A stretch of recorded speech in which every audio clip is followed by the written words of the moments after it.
All right, let's jump right into it. Welcome to this explainer. Today, we're unpacking Chapter 3, Defining and Measuring Crime. We're going to look at exactly how society defines, categorizes, and, most importantly, measures its biggest problems. I am super excited to guide you through this, because understanding these foundational concepts, that's the absolute key to mastering the rest of your criminal justice course. We aren't just memorizing definitions today, folks. We are building a framework. Okay, so let's kick things off with a massive question. One that governments and police departments literally wrestle with every single day. How much crime is actually happening out there? I mean, it sounds like a simple math problem, right? You just count the crimes.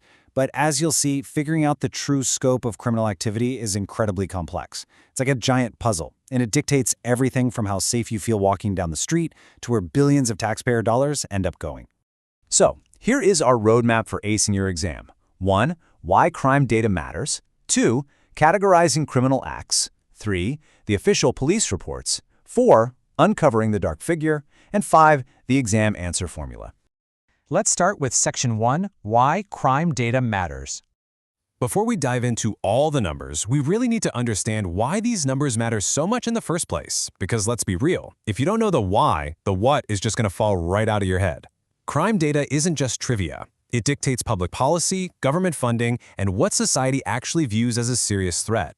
Think about it. Lawmakers aren't just throwing darts at a map to guess where to send police officers or community resources. They're looking at the data. If the data says a certain type of crime is spiking, bam, that's exactly where the funding goes. How we measure crime literally shapes our physical world. Moving right along to Section 2, Categorizing Criminal Acts. Now, we've got to get our vocabulary straight before we start counting anything. If we want to measure crime accurately, we first need to agree on what the heck we're even measuring, right? Basically, there are 5 major buckets of crime. You've got violent offenses. These involve harm or threats against people like murder or sexual assault. Then property offenses, which is taking or damaging property without force against a person. But it gets broader than that. We also have victimless crimes. Think consensual behaviors or acts of self-harm that are prohibited by law.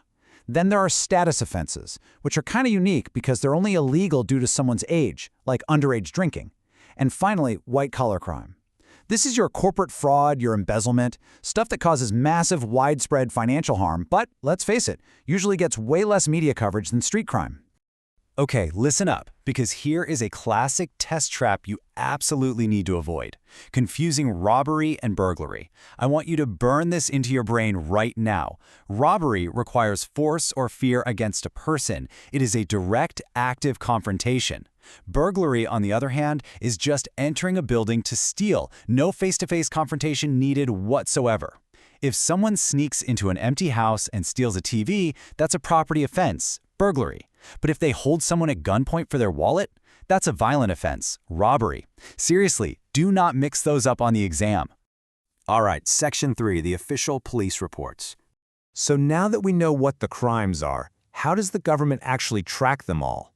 Well, the Uniform Crime Reports, or UCR, gives us this really great long-running national record. But, and this is a massive but, it is strictly limited to crimes that are actually reported to the police. This is one of the most famous data sources in criminal justice, tracking index crimes like murder, robbery, and arson. But right out of the gate, you should spot the flaw here. If the police don't know about it, the UCR doesn't know about it. It just doesn't exist in the data.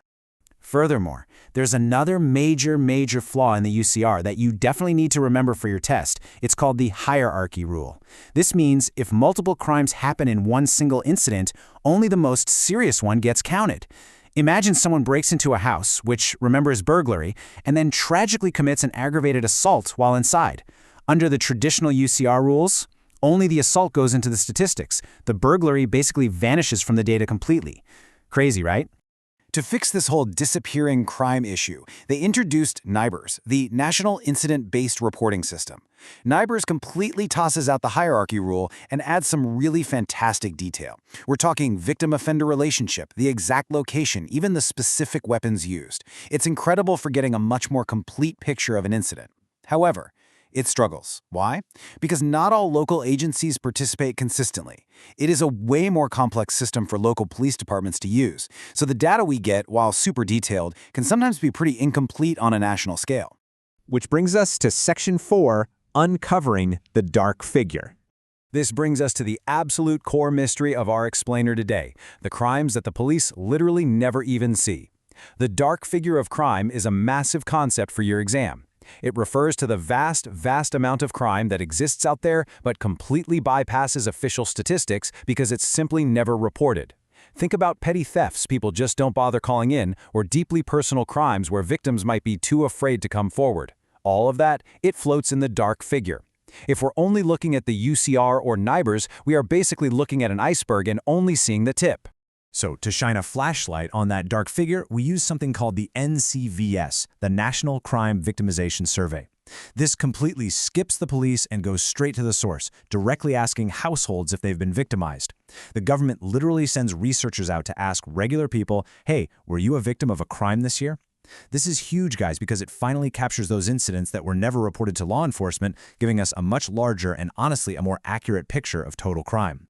But of course, there's always a catch. Keep in mind that the NCVS has its own blind spots. For one, it relies heavily on victims' memories, which we all know human memory isn't perfect. Also, it completely misses populations without fixed housing.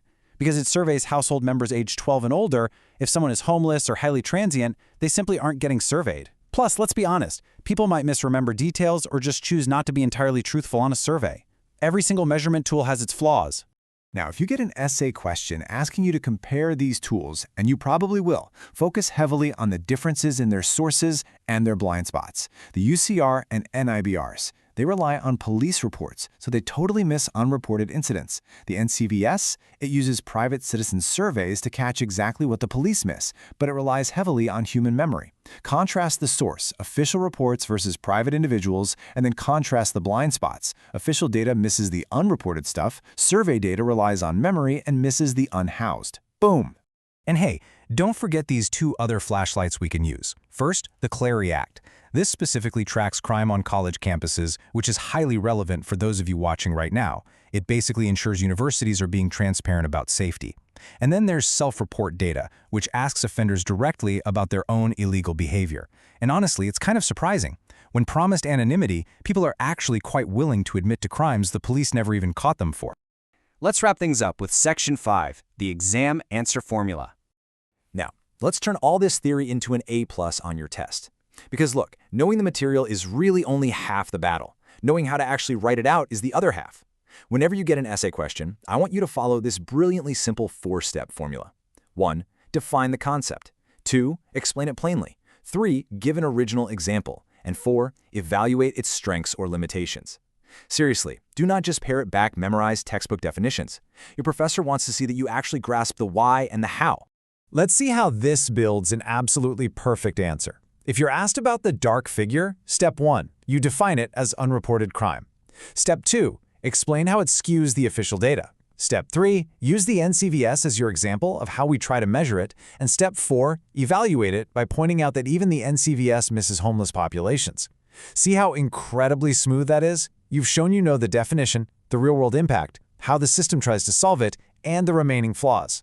That right there is an undeniable, full-credit answer. As we wrap up this explainer, I really want to leave you with a final thought to ponder. Is our justice system and our public policy based on actual reality or just reported reality? We've seen today that the numbers we use to make massive societal decisions are fundamentally shaped by the tools we use to count them, and absolutely none of those tools are perfect. Understanding that gap, that's the first real step in thinking critically like a criminologist. Keep that in mind as you study, stick to that 4-step formula, and you are absolutely going to crush Test 1.